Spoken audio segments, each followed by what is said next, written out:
오늘 우리에게 주신 하나님의 말씀은 시편 91편 1절서부터 3절까지에 있는 말씀을 보도록 하겠습니다. 지존자의 은밀한 곳에 거하는 자는 전능하신 자의 그늘 아래에 거하리로다. 내가 여호와를 가리켜 말하기를 저는 나의 피난처요 나의 요새요 나의 의뢰하는 하나님이라 하리니 이는 저가 너를 새 사냥꾼의 올무에서와 극한 연병에서 건지실 것임이로다. 아멘. 할렐루야. 오늘 말씀의 제목은 전능자의 그늘 아래라는 두 번째 말씀 속에서 은혜를 받겠습니다. 오늘 지존자의 은밀한 곳에 거하는 자는 전능하신 자의 그늘 아래 거하리로다. 원문에 보게 되면 이것을 찬미의 주의 찬미로서 기록을 하는데, 지존자의 은밀한 곳에 거하는 자여 너는 바로 전능하신 자의 그늘 아래 거하는 자로다. 이렇게 번역되어져 있음을 볼 수가 있습니다. 그러면 전능하신 자의 그늘 아래 거하기 위하여서는 우리가 지존자의 은밀한 곳에 거하여야만 하는데, 어떻게 해야만 이 지존자의 은밀한 곳에 거할 수가 있느냐? 어렵게 해석할 필요 없습니다. 2절을 보시게 되면은 그 비밀이 나와 있습니다. 내가 여호와를 가리켜 말하기를 저는 나의 피난처십니다. 이렇게 말하는 사람들에게 하나님께서 전능하신 자의 그늘 아래 거하게 하신다.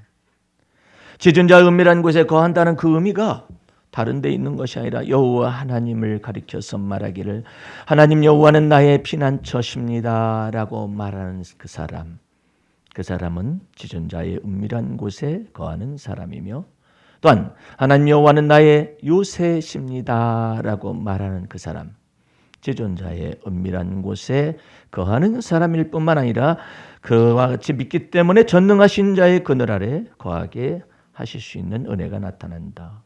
또한 지존자의 은밀한 곳에 거하는 자는, 어떤 사람이 지존자의 은밀한 곳에 거하느냐? 여호와 하나님은 나의 의뢰하는 하나님이라 하리니. 이렇게 말할 수 있는 사람, 그 사람을 지존자의 은밀한 곳에 거하는 자로 하나님께서 인정을 하신다, 그 뜻이 나와 있습니다. 9절 말씀을 보시기 바랍니다. 네가 말하기를, 그러죠? 네가 그랬지 않니? 여호와는 나의 피난처시라 네가 말했지 않니? 지존자를 네가 거처를 삼았으므로 네가 그랬어. 네가 그렇게 믿었지 않니? 이 말. 네가 그처럼 믿음의 말을 했지 않니? 어느 때? 패스트가 완연할 때. 온역이란 재앙이 성경에는 온역이란 재앙으로 나와 있는데 그것이 패스트로 기록이 되어 있습니다. 패스트가 전역을 휩쓸을 때 어떤 때는 그냥 몇만 명이 죽어나갈 수도 있는데, 지금의 상황에 이 바이러스와 같은 이와 같은 것이 온역 재앙 중에 하나인데, 지존자의 은밀한 곳에 거하는 자는 하나님께서 전능하신 자의 그늘로 너를 이렇게 덮어주겠다. 그런데 이 모든 것을 전체를 다 한마디로 여러분들이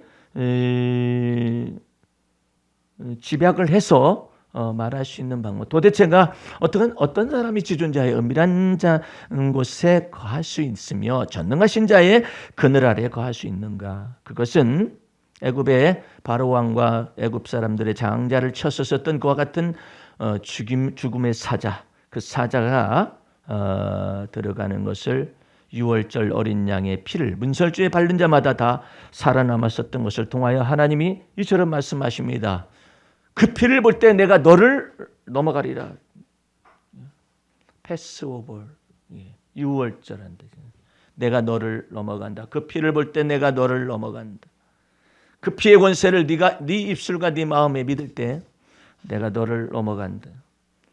여호와를 가리켜 말하기를 저는 나의 피난처요. 그 뜻이 무엇이냐? 그 피를 믿는 자. 여호와는 나의 요새시요. 그 사람은 어떤 사람? 그 주 예수 그리스도의 보배 피를 믿는 자, 입술로 시인하는 자. 또 어떻게 하나님께서 우리를 건져내시냐. 3절 말씀을 보시기 바랍니다. 이는 저가 너를 구체적으로 새 사냥꾼의 올무에서 너를 건져내 주마. 여러분들 우리는 모르는 사이에 이 바이러스가 코로나 바이러스가 왔다 갔다 했을 수도 있어요. 어떤 때는 나도 그냥 폐를 꼭 찌르는 듯한 느낌을 받을 때가 있어요. 그럴 때마다 이와 같은 것이 내 마음속에 혹시 그럴 수 있을 때마다 나는 주의 보혈의 능력을 계속해서 시인하고 그 피를 볼 때 넘어가리라 말씀하셨습니다. 그 피를 볼 때 넘어가리라 말씀하셨습니다. 그 내용 말을 합니다. 사람들 만나지 않을 수가 없잖아요. 운동할 때도 다른 목사님들 만나게 되죠. 일반인들도 때로 뒤섞여 있기도 하죠. 그때도 내가 주 예수 그리스도의 법의 피의 권세와 능력을 힘입습니다. 돌아와서도 그 피의 권세와 능력을 힘입습니다. 왜? 여호와 하나님은 나의 의뢰하는 하나님이십니다. 그렇게 믿기 때문에. 여호와 하나님은 나의 피난처시라고 믿기 때문에. 이와 같이 우리가 고백을 했더니 하나님께서 말씀하시기를 아까 9절 말씀에서 있는 것처럼 네가 말을 했지 않냐. 여호와는 나의 피난처시라고 짖은 자로 네가 고초를 삼는다고 네가 신앙을 고백했기 때문에 화가 내게 미치지 못하며 재앙이 내 장막에 가까이 오지 못하게 하리라. 나는 성경을 쓰신 그 하나님의 계시와 영감 때문에 어떤 때는 막 자지러지게 막 기쁨을 느낄 때가 있어요. 가까이 못 오게 한다잖아요. 주위에는 있을 수 있다라는 거 아니에요. 주위에는 있어요. 가까이 있을 수도 있어요. 그런데 들어오지 못하게 막아요. 여러분들은 예수 믿는 사람들 백신 맞지 말라는 엉뚱한 소리나 해대고 있는 선교사들도 있고 그런 교계 리더자들도 있고 그러는데 그런 것을 가지고 여러분들은 하나님이 주신 선물 가운데 하나니까 시험하지 마세요. 그냥 백신을 위해서 연구를 하고 그런 것들은 하나님이 인생 속에서 바이러스 하나를 탁 터뜨려 놓고 인생 속에 지혜를 주시는 겁니다. 그거 풀어가봐라. 그 대신에 풀기는 어려울 거다. 왜? 내가 열심히 풀었는데 변이가 나타난대. 바이러스 변이가 나타나는 거예요. 또 변종이 또 나타날 수도 있어요. 그러면 그것에 또 연구를 하겠죠. 그래가지고 필연적으로 인간이 따라 미쳐서 하나님께서 지혜를 주셔가지고 백신을 연구하고 발명해내겠죠. 그렇게 하심도 하나님이셔요. 하나님이신데 하나님께서는 인간이 백신을 발명해가지고 점차 코로나 바이러스에 대한 또한 변종 바이러스에 대한 이와 같은 것을 다 대책을 마련하고 따라 미치기 전까지 우리 하나님께서는 다 하나님이 목적하는 바를 다 이루시는 거예요. 어떻게 이루시느냐? 욥기서에는 이런 말이 쓰여져 있어요. 하나님께서 온 세계를 다 운영을 하실 때 특별히 한 가지만 얘기하시는 거예요. 구름이 빽빽하다 해서 비를 다 내릴 수 있는 줄 아느냐? 그렇지 않다. 비가 없는 구름이 있을 수 있지 않느냐? 그럼 하나님께서 어떻게 하시느냐? 정확하게 우리를 손으로 감싸 안으셔가지고 탁 이 구름과 구름 사이 우리를 준비하셨다 번개를 탁 예비하셔서 그 속에서 비가 내리는 표징을 마련하신다는 거죠. 그러니까 그것도 아주 정교하게 너무나도 정교하게 이렇게 하시는 그 일을 찬미하는 내용이 나와 있어요. 여러분들은 그 코로나 바이러스를 통해서 하나님께서 전 세계에 지금 온 세상 전체를 하나님이 코로나 바이러스 안에 딱 감추시고 누구를 살리려고 그러시느냐? 호흡이 있는 자마다 여호와를 찬양해야 한다는 사실을 아는 사람들. 그런 사람들을 죽는 사람들 가운데서도 바이러스가 전염되는 가운데서도 극한 연병이라고 하잖아요. 왜 극한이라는 말을 썼겠어요? 거기에 걸려들면 전체가 망가지는 거예요. 다 망가져 버리는 거예요. 정치가 망가지고 경제가 망가지고 사회 전반의 모든 기반들이 다 망가져. 개인도 망가져, 몸도 망가져 버려요. 아주 극한 연병인데 그 극한 연병에서 지존자의 은밀한 곳에 거하는 자는 네가 말하기를 여호와를 나의 피난처다. 우리 여기 김 권사님은 여전히 전철을 3번씩이나 갈아타지고 다니시면서 몇 시간을 거쳐서 직장생활을 하시죠. 예. 그런 것 가운데서 이 말씀은 굉장히 중요한 것입니다. 내가 마스크는 썼어요. 그것은 또 귀한 일입니다. 예. 마스크는 썼어요. 마스크는 썼어도 이 마스크를 쓴 것 속에서뿐만 아니라 내가 무엇을 이렇게 묻혀가지고 바이러스가 전염이 될 수도 있다 하는데 도대체가 이 정체를 알 수가 없어요. 예.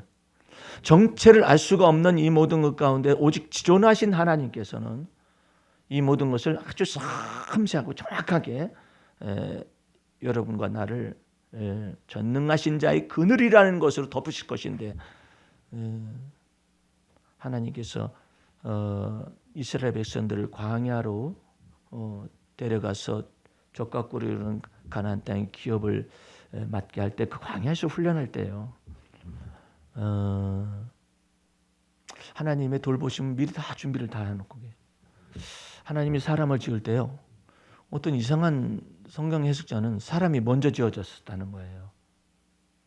그랬다가 다 죽었어. 그 다음에 다시 하나님이 빛이시라 이렇게 해서 창조를 했다고. 그렇게 말하는데 그렇게 말하면 안 되지.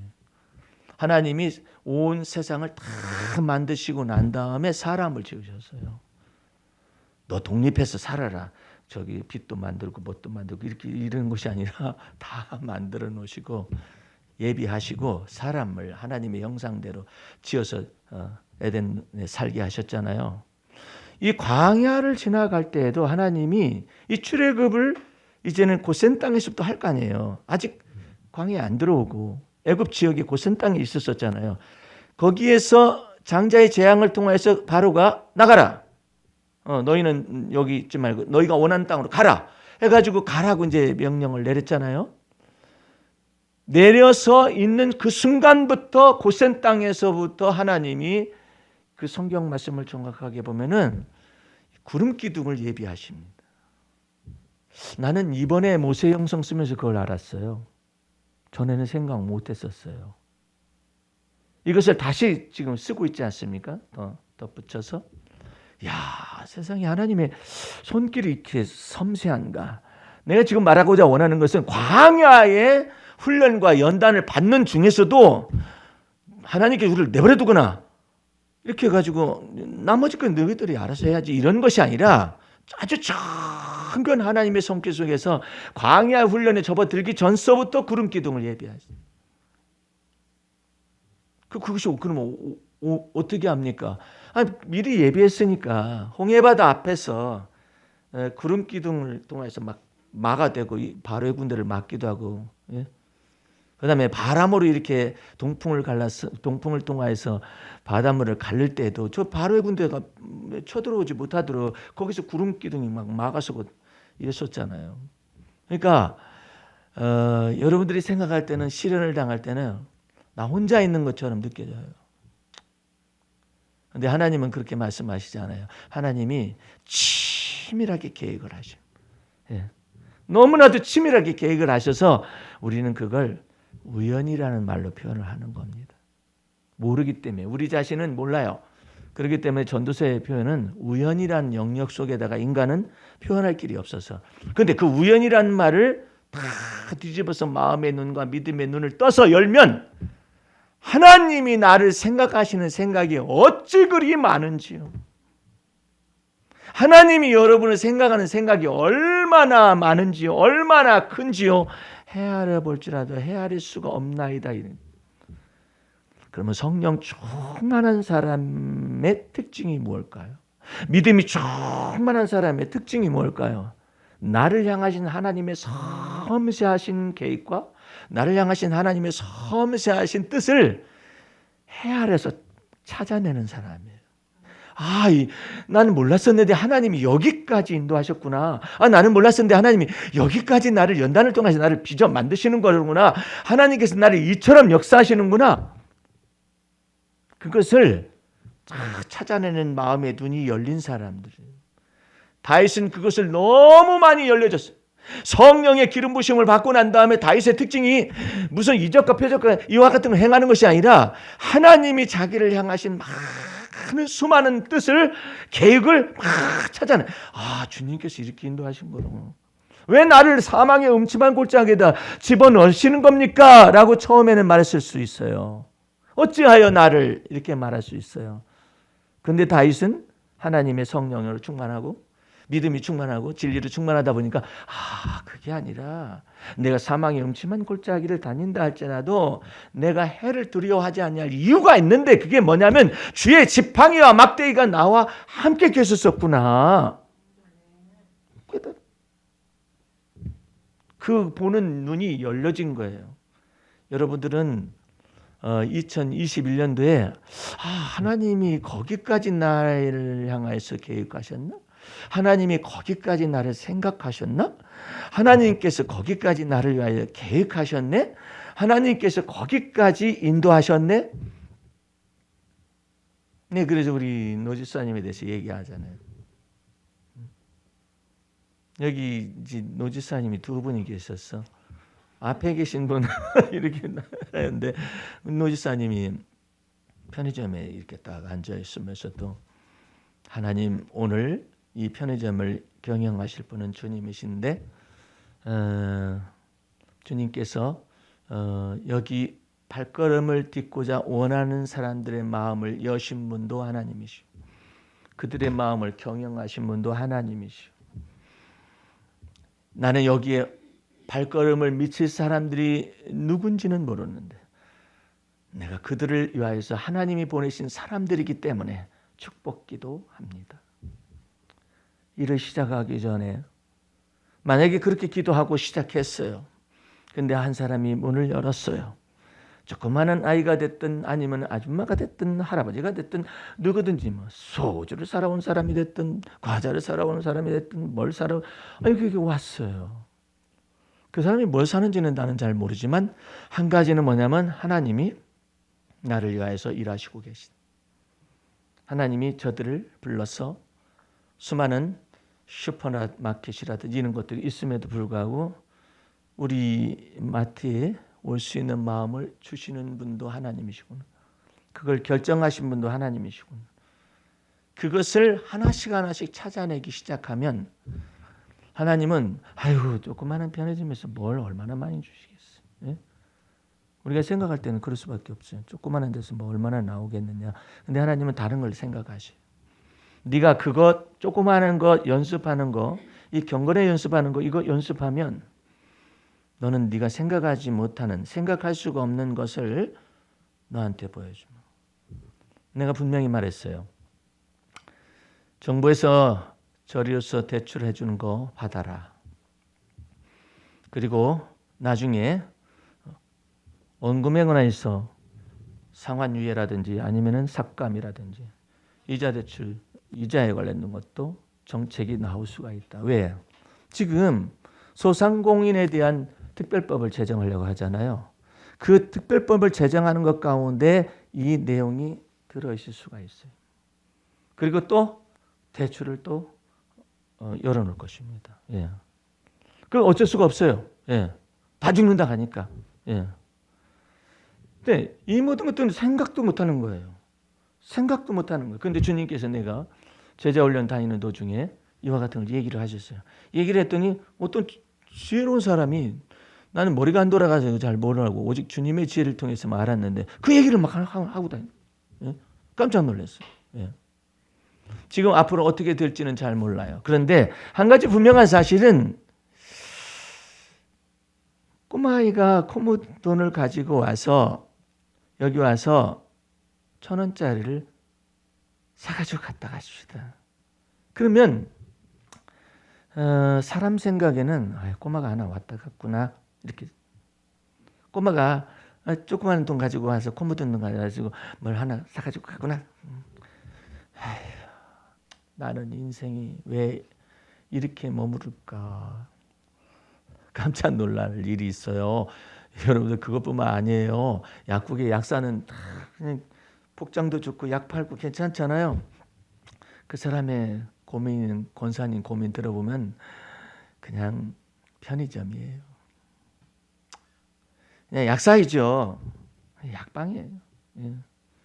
생각하면은 아무런 의미가 없는 거예요. 이렇게 해가지고 나름대로 돈이 부가가치가 높아가지고 뭐 돈을 뭐 더 많이 벌었다 쳐더라도 내가 지금 뭐 하면서 살고 있는가 이런 생각한다니까요. 근데 내가 그 권사님한테 그랬어요. 그 권사님 동대문에서 약국 가시는 권사님한테 권사님 약국에 들어오는 사람들은 어떻게 들어온 거예요? 지발로 왔대. 지나가다가 약국이 여기 있구나 해서 지발로 왔대. 그렇게 생각하니까 인생이 허무한 거예요. 이제부터는 권사님의 약국을 위하여서 하나님이 사람들의 마음을 감동을 시켜서 지나가는 행위들이 많지. 그런데 나 저 약국 가야겠다라고 맘먹고 들어오는 모든 사람들을 하나님께서 그 속에서 보내신 사람들로 믿어라.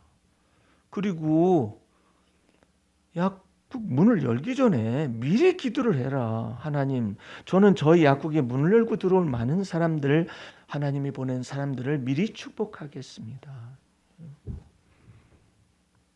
그렇게 했더니 이 마음의 눈을 바꿔줬잖아요. 이게 확 바뀌는 거예요. 어떻게 바뀌느냐? 그냥 약국에 약사로 온 사람들, 이와 같은 행인들 그런 의미가 아니라 하나님이 보낸 소중한 사람들인 거예요. 그러면 하나님이 보낸 소중한 사람들인데 1,000원짜리 거기도 음료수를 바깥에는 뭘 이게 사 먹는다 해가지고 그러면 많이 좀 사가지고 저거 사가나 해가지고 그 사람한테 불평하거나 속으로 내심으로 그럴 수 있겠느냐 말이에요. 절대 그럴 수. 예. 왜?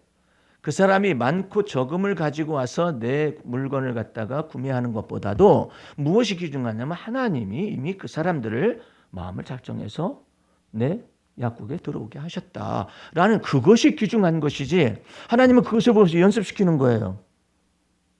지극히 작은 일에 너 충성하는 거 안 하는 거. 그 충성의 내용이 뭐예요?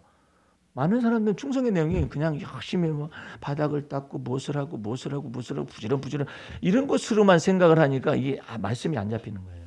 그게 아니라 하나님이 이 지극히 적은 소자 속에서 움직이고 계시다는 사실을 네 마음에 믿는가 이거예요. 이것이 굉장히 귀중한 일이에요. 네 마음에 믿는가? 하나님이 이 사람들을 보내신 걸 네 마음에 믿느냐? 거기서부터 우리 주님께서 있게 되면은 거기에 합격해서 하나님의 마음에 들으면 하나님이 이제는 네가 거기에 합격했으니까 네가 알지 못하는 생각하지 못한 일을 내가 일을 행할 것이며 두 번째 단계 일이 없으면 일을 지어서 행할 것이며 세 번째 단계 네가 알지 못하는 크고 비밀한 일을 내가 행할 것이니라. 놀라운 거예요. 예. 그래서 이 마음의 눈만 제대로 떠주기만 하면은 주 예수 그리스도의 복음 진리 안에서 너는 복의 근원이 될지라라는 의미가 성립이 되는 거예요. 이렇게 들어오는 거예요. 그래야지 세상에 나는 내 나이가 몇인데 지금 이렇게 이와 같은 입장에서 이렇게 하고 있는가 이렇게 생각하는 것이 들어올 수 있잖아요. 그것을 읽어서 뭐라 하냐면 운명이라 하는 거예요.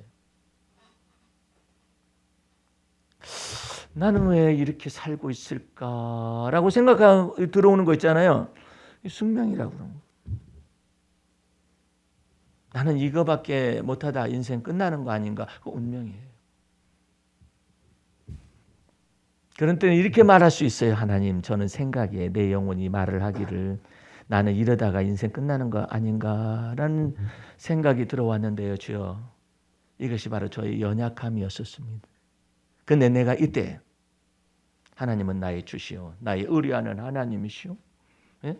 하나님은 나의 지극히 큰 상급이시며 하나님은 나의 방패시고 나의 영광이시고 나의 구원이십니다라고 믿음의 말을 해서 이 운명을 쫓아내요. 그렇지 않으면 그 연약감에 붙잡혀가지고 벗어날 수가 없어요. 그럼 여러분들은 생각과 마음을 달리하세요. 예. 생각과 마음을 달리하되 어떻게 하느냐면 너 스스로를 지극히 지존자의 은밀한 곳에 네가 거할 수 있도록 믿음의 말씀이 네 입에 있고 네 마음에 있게 항상 하거라. 그러면 그 믿음의 말씀을 입에 두고 입에 마음에 두려고 하잖아요. 이 믿음의 말씀이 들어오려고 하는 그 순간에 뭐가 들어오느냐면 운명이 튀쳐나옵니다. 뭐라고 운명이 튀쳐나오냐면 너 이렇게 전철 타고 다니다 보면 언젠가는 걸린다? 이래. 그런데니까 이것이 와가지고 속살거리는 거예요. 너 언젠가는 걸려. 그러면 여러분들은 이 사탄아 이 예수 이름으로 물러가라고. 그 생각 속에서 무엇을 하느냐면요. 이 마귀가 낚시질을 해요. 생각에 낚시질을 안 되니까 걸리면 걸리는 거야. 욥이 많은 고난을 당했잖아요. 고난 당한 가운데 욥이 한 가지를 마음속에서 방어를 못했어요. 모든 것이 다 하나님이 다 형통하게 하시고 정말 주님을 경외하는 데 있어서 순전하고 정직하며 하나님을 경외하여 악을 떠난 자라고 하나님의 자랑이잖아요. 근데 욥이 한 가지 것을 자기 속에서 방어를 못했어요. 자기 속에 스물 다가오고 있는 내용이 뭐였냐면 두려움이었었습니다. 욥이 나중에 고백을 합니다. 두려워하는 일이 내게 임하였도다 그랬습니다. 하나님은 빛이시라고 말씀하셨어요. 왜? 그분에게는 어둠이 조금도 없다고 그러시잖아요. 여러분을 빛의 자녀로 삼았기 때문에 운명과 같은 그런 생각이라든지 이와 같은 것들이 스물 올라올 때 이걸 가만히 내버려 두면 안 돼요. 모든 생각을 사로잡아서 그리스도에게 복종을 시킨. 하나님 제 속에요. 오생한 바이러스에 내가 걸리지 않을까? 이런 생각이 아니 이런 망령된 생각이 있어요. 이거 말을 해서 고발을 해버려야지 하나님 앞에 도서를 해야 하잖아요. 근데 이걸 가지고 다닌다고요. 조그마한 것이 이렇게 왔다 갔다 한다 해가지고 그런 것을 그냥 내버려둔다. 그럼 내버려두면 안 돼요. 이 생각을 사로잡아 그리스도에게 복종을 시킨 하나님. 주님 제 속에 이런 생각이 있어요. 어떤 사람은 운전하다가 그런 생각 네 차 언젠가는 뒤집어진다. 아이고 그런 사람이 있었어요. 정말로. 이 코너가 이렇게 많은 길을 갈 수도 있잖아요. 근데 마귀란 놈이 낚시질을 하는 거예요. 생각이 낚시. 너 코너 돌면 부딪힌다. 여러분들은 아주 담대하게 주의 보혈 능력이 있도다. 주의 피 미도해서 쫓아내버렸습니다.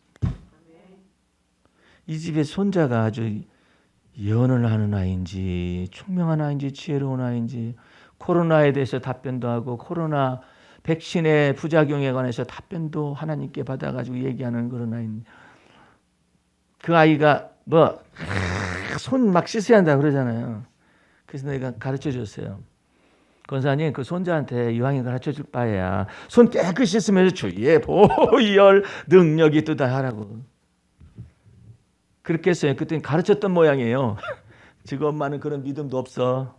지금 엄마는 믿음도 없는데 손 씻어라 그러면 주의 보혈 능력이 있도다. 아유 어린아이는 따라서 하잖아요. 나도 따라서 해요. 차 몰고 가기 전에 주의 보혈 능력 있습니다 하고 가고 설사 또 못할 수도 있잖아요. 그러면 뒤쪽으로 주의 보혈 능력 있습니다 하고. 예. 아 차들이 얼마나 쌩쌩 잘 달리고 내 차도 얼마나 잘 달리는지 어떻게 금방 밟았는데 막 100으로 넘어가고 빠르기도 빠르다. 아주 빠른 세상 속에서 주님께서 창세기부터 요라 그러시겠어요? 그러잖아요. 예? 우스갯소리로 어떤 장로님 성경학교 때 기도시켜놨더니 애들이 다 갔다잖아. 아이스크림 사주고 기도하시는데 애들이 다 갔어. 아이스크림 가지고. 왜 그런가 했더니 이게 다 녹을 때까지 기도하고 있어. 뭘 그렇게 오랫동안 하시고 그러셔. 예? 아니 믿지 않는 사람들도요. 불교가 얼마나 복잡하다네요. 불교가 나름대로 권세와 위력이 있는 까닭은 경전이 있기 때문에 그래요. 무교는 경전이 없어요. 지멋대로야. 예. 오늘 500 부르다가 갑자기 신내림을 위하여서 100 불러도 상관이 없어. 경전에 없어. 예? 있어도 사기치는 일도 있지만 그래가지고 이 불교에서는 경전이 있잖아요. 이 경전이 있는데 이 자기도 읽어도 모르겠는 거라. 예. 읽어도 모르는데 이 귀신에 속한 사람도 지혜를 받잖아요. 귀신에게 뭘 그걸 다 하냐. 나무 아비타불 관세음보살을 대승불교적으로 가는 거죠. 소승불교는 그냥 경전을 연구하고 외우기도 하고 막 그러잖아요. 나무 아비타불 관세음보살 딱 취약을 시키는데 아니 귀신들도 그 날들을 치는데 하물며 예수 믿는 자들이 예? 그 피의 권세와 능력을 입술에 있고 마음에 있게 하라고 예? 쉬운 거잖아요. 그러니까 여러분들은 예수님을 자꾸 어렵게 믿으려고 하지 말아요. 어렵게 믿는 사람은 자기 힘이 많이 들어간 사람들. 예? 어렵게 믿으려고 하지 말고 범사의 그분을 인정하는 걸 자꾸 연습을 하세요. 인정을 해야 하나님을 인정해 드리는. 나는 좋은 습관이 있어요. 나는 아주 깡촌에서 살아봐가지고 그랬는지 몰라요. 그런데 주님이 나를 바꾸셨어요. 어떻게 바꿨냐면은 나는 아주 나무 막대기와 같은 그런 어린 시절의 삶을 감정이 없이 살았었던 것 같아요. 하나님이 내 안에 들어오시고 그리스도가 내 안에 들어오신 나를 다 되살리는 이와 같은 작업들을 하면서 주 앞에서 변화받고 난 다음에 감사함을 넘치게 하라는 그 의미라는 것이 무엇인가를 가르치기 시작했어요. 그래가지고 내가 점차 이 영적인 감성이 풍성해지면 풍성해질수록 글들이 굉장히 지적인 글과 영적인 글과 그 다음에 감성적인 글이 뒤섞여 가지고 언어들이 막 나가기 시작을 했어요. 모세 영성도 그렇게 쓰여지는 것입니다. 예. 여러분들 가운데 모세 영성에 대해서 잘 아는 사람은 무엇이 글이 다르냐 그랬더니 어떤 한 분이 그걸 찾아냈어요. 뭐냐면 다른 많은 사람들이 글이 성경을 어떻게 해석하고 어떻게 해석하고 어떻게 해석하고 이러잖아요. 나는 그 관점에서 성경을 해석하지 않습니다. 하나님의 마음이 어떠하셨을까를 써요. 그게 달라요. 예. 하나님의 마음이 어떠셨을까? 그 관점에서 글을 쓸 수 있는 은혜를 허락하셨어요. 사도 바울도 누가 그리스도를 알아서 그리스도를 가르칠 수 있겠느냐? 우리가 그리스도의 마음을 가졌다라고 말하는 것처럼 내 속에서 그런 것들을 허락하는데 내가 음식점에 들어가잖아요. 나올 때마다 언제나 나는 그게 좋은 습관이 있어요. 맛있는 음식 가운데서 음식 맛있으면 더할 나위가 없잖아요. 맛있을 때 내가 반드시 이게 거기 사장이나 아니면은 주방장이나 그 사람한테 이렇게 정중히 인사를 합니다. 참 맛있게 먹었습니다. 그리고 내가 지방에 가 있을 때는 그런 말도 합니다. 이 음식은 지방에 있기 아깝습니다. 너무나 좋아하세요. 예. 맛이 없는 집에 갔을 수도 있잖아요. 그러면 전체적인 봐서는 맛이 없어요. 그런데 나는 그거 버리기로 했어요. 아이 맛없다 그거 버리기로 했어요. 그 중에 맛있는 거 하나는 있어요. 참 맛있었습니다. 그 말하고 나와요. 내가 어느 식당에 갔다가 그렇게 말을 하고 왔는데 나는 까먹었어요. 근데 나를 기억을 해 그 사람이. 음식에 대해서 자기 음식에 대해서 그렇게 말해준 나를 기억을 하더라고요. 예. 나는 그것 때문에 또 감사하죠. 예. 그래서 사도 바울이 그런 얘기를 합니다. 사도 바울은 굉장히 예리하고 비판적인 사람이었어요. 그 감정이랑 도무지 찾아볼 수 없는 사람이에요. 예. 남을 이해를 못해요. 예. 이해심이 부족해요. 그런데 주님께서 사망의 선고를 몇 번씩 받게 하고 그냥 깔아 뭉개버렸어요. 주님께서. 이 세상의 찌꺼기와 같이 이 사람을 깔아 뭉개버렸어요. 주의 이름으로 말이에요. 예? 그 많은 고난을 다 거치게 했어요. 깨트려지고 부서지고 그러니까 사도 바울이 이제서야 부서졌었던 많은 사람들을 이해하기 시작을 했어요. 이해할 능력이 생겼어요. 연약한 자를 너희가 붙들어주고. 이 말은요, 사도 바울은 해당이 안 되던 사람이, 이전 날의 사람은 뭘 못해? 응? 뭘 못하는 말이야. 투지를 가지면, 불굴의 투지를 가면 못할 일이 뭐가 있어? 지가 그렇게 살았거든. 예. 다 할 수 있는 것처럼 느껴졌어. 그런데 안 되는 게 있는 거야. 빌립보 지역에 가자마자 이렇게 패버린 주님께서. 예? 이유 없이 맞아. 예? 아니 점치는 귀신 쫓아내는데 그게 뭐가 잘못이라고? 어? 그냥 거기에 경제적인 것이 얽혀있다는 사실을 생각을 못한 거예요. 거기에 정치적인 것이 얽혀있다는 걸 생각을 못하는 거예요. 그러니까 막 두들겨 맞았어요. 억울하게 맞았어요. 맞아가지고 큰 죄수를 가져 놓듯이 쇠사슬을 채우고 발에 쇠사슬을 채워가지고 안에다 쳐넣었다 말이에요. 이유 없이. 그렇게 막 왜 내가 맞아야만 합니까? 네가 아직 모르는 게 있는데 맞아야 할 이유가 있어서 맞는 것도 있고, 그다음엔 맞아야 할 이유가 없는데도 맞는 것도 있다는 걸 알아야 해요. 왜 내가 그렇습니까? 내가 뭐 어렵게 살았는데 내가 뭘 잘못했습니까? 네가 잘못해서 맞는 것도 있지만 잘해서도 맞는 것도 있어. 너 그걸 알아야 해. 그럼 예수님이 가르치시는 거예요. 내가 죄가 있어 맞았냐? 할 말이 없죠. 아니 내가 죄가 있어서 매를 맞은 거냐? 부활하신 예수님만 보고 변화가 됐잖아요. 그러니까 역사적 예수님과 십자가의 고난을 받으신 예수님에 관해서 무지해. 너 완전히 깨트려 부셔버려야 한다. 네가 바리새인 중에 바리새인이지. 율법에 의해 흠이 없으니 너 죽어볼래 한번? 율법에 의해 흠이 없을지 몰라도 하나님에 의해 계시자로 오신 그리스도께서는 죄가 있어서 매를 맞았고 허물이 있어서 채찍에 맞았느냐고. 그럼 어쩌라는 얘기입니까? 그냥 때리면 맞아. 그래도 이유가 있잖아요. 이유 없이 맞아.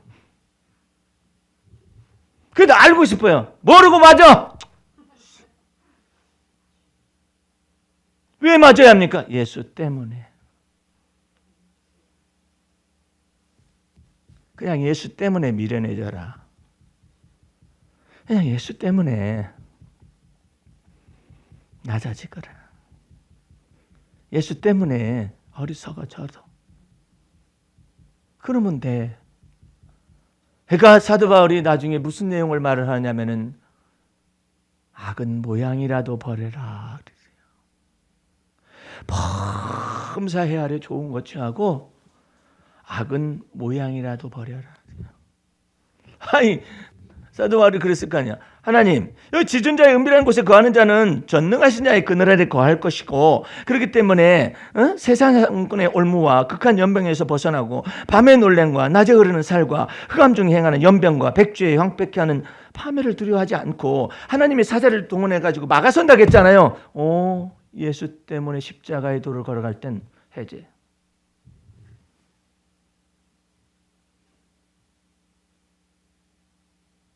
그게 예수 그리스도의 삶이었다.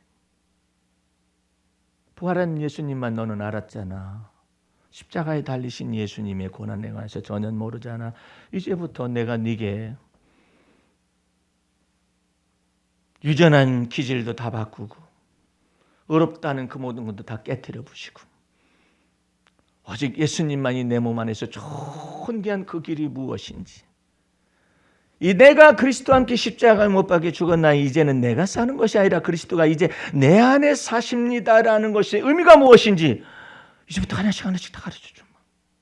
네가 죽어야 내가 네 안에서 존귀하게 돼. 네가 약할 때 내가 그래야 내 안에서 강하게 돼. 응? 이게 십자가의 도다. 그래. 예수님과 더불어서 3년 동안 동행했던 제자들도 잘 모르고 예수님을 부인하고 저주하고 맹세했었던 베드로조차도 그것이 이게 제자의 길인가 보다 그랬을 때 그것을 어렴풋이하는 이 사람들에게 전혀 모르는 사도 바울이라는 이 바리새인 가운데 바리새인을 등장을 시켜서 깨트려 부셔가지고 십자가의 도가 멸망하는 자들에게는 미련하게 보이며 구원을 얻는 우리에게는 하나님의 능력이요 하나님의 지혜이다. 내가 그리스도의 십자가 외에는 결코 자랑할 것이 없다.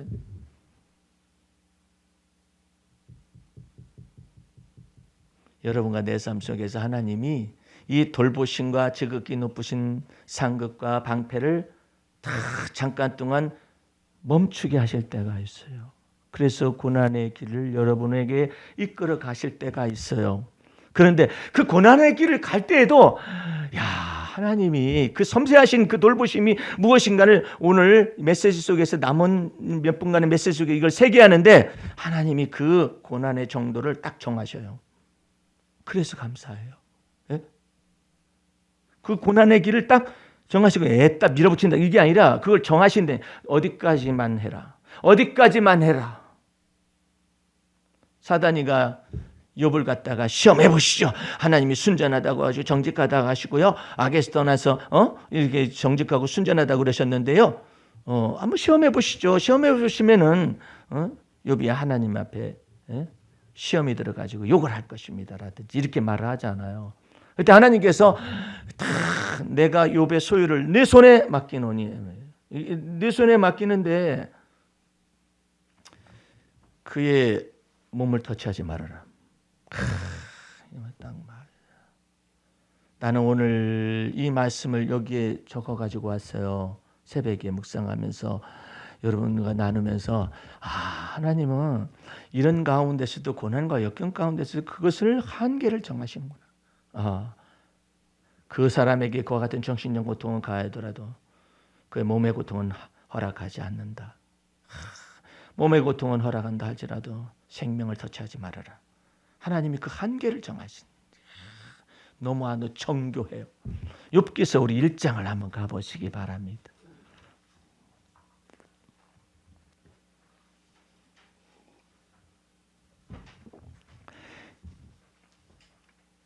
욥기서 1장 11절 12절을 보시기 바랍니다. 이제 주의 손을 펴서 이게 마귀가 하는 얘기예요.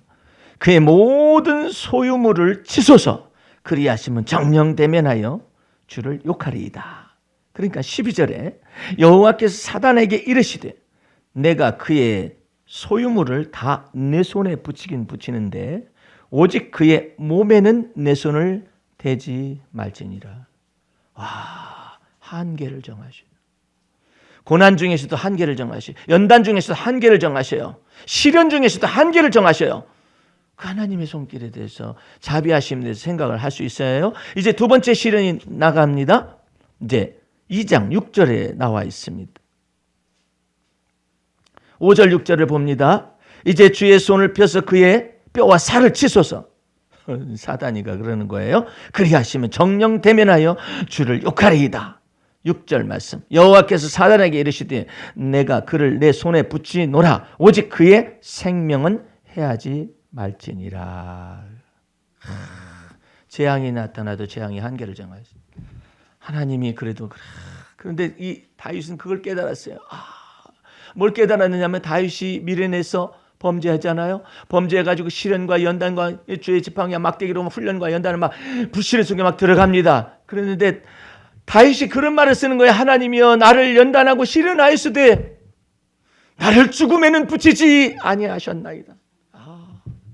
그걸 알아요. 하나님의 마음을 알아요.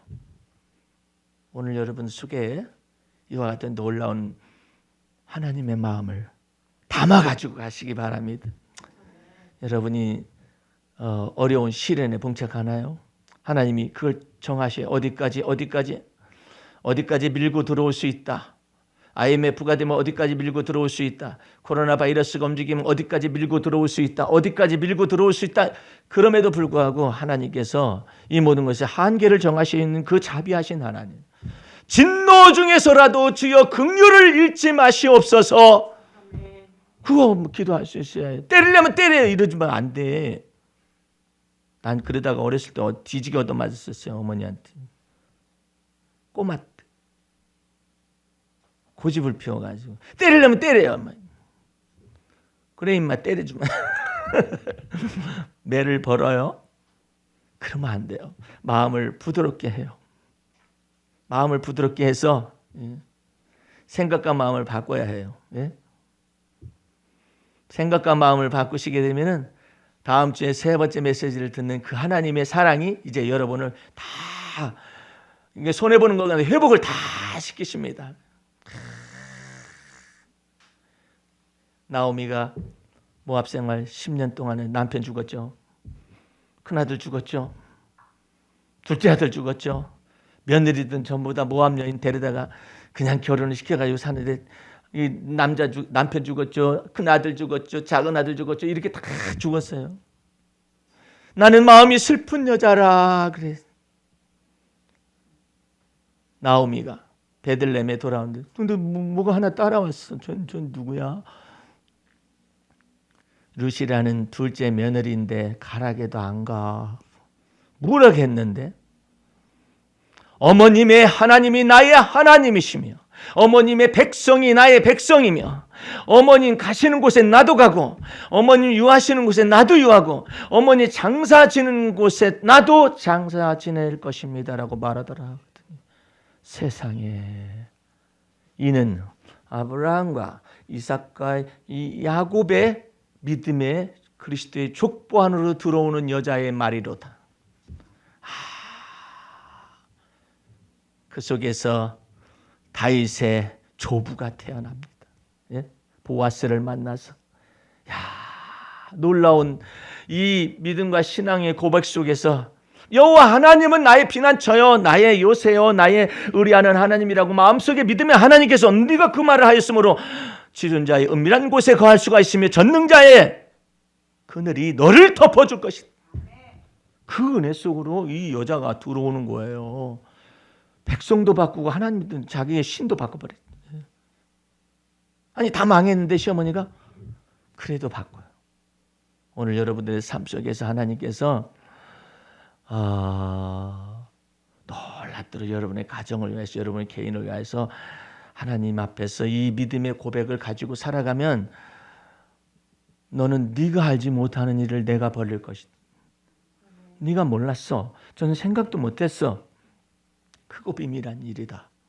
그것을 내 생애 속에서 인도할 것이며 내 손으로 하는 바 모든 일 속에서 인도할 것이며 하나님의 손길이 있을 것인즉 너는 언제나 믿음의 주여 너를 온전케 하니 예수 바라보아라 말씀하시거든요. 이제 마지막으로 요거 읽고 메시지를 마치도록 하겠습니다. 자기 영혼과의 대화. 내 영혼아 내 마음의 생각과 뜻을 지켜서 스스로 복되게 해야 해. 거기로부터 생명의 근원이 흘러나지. 마음은 항상 주의 은혜와 진리가 머물도록 해야 아름답게 가꿔지지. 내 마음에 주의 은혜를 두어 사랑이 머물게 하고 주의 진리를 두어 주의 공평과 정직을 배워야 하지. 내 마음의 안과 밖을 지키고 내 마음의 평형을 잃지 않아서 악에게 기울어지지 않도록 해야 해. 우울한 기분은 내 영혼의 올무야. 격한 분노는 내 마음에 치명적이지.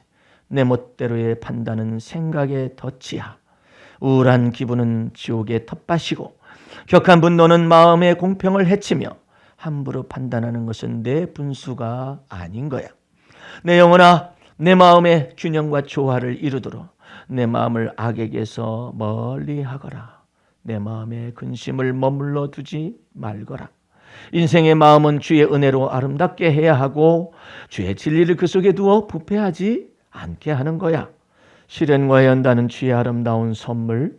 자비하신 주께서 내 마음을 시험하고 너의 은밀한 유전한 기질을 드러내어 자기 분수를 알게 하나니 하나님의 성령이 내게 임하신 증거로다. 나의 가는 길을 주께서 하시나니 내가 단련을 받은 후에는 정금같이 나오리라. 다 같이 기도하겠습니다. 우리 하나님 아버지 감사와 찬미와 영광을 주 앞에 돌립니다. 주의 보혈 능력이 싸우니 그 피의 권세와 능력 아래 살아가기를 원하고 그 피의 권세와 능력으로 또한 살기를 원합니다. 우리의 삶의 깊숙한 곳까지 우리 주님 들어오셔서 우리의 생애 모든 것에 모든 것이 되어 주시옵소서. 예수님 이름으로 기도하였습니다. 아멘.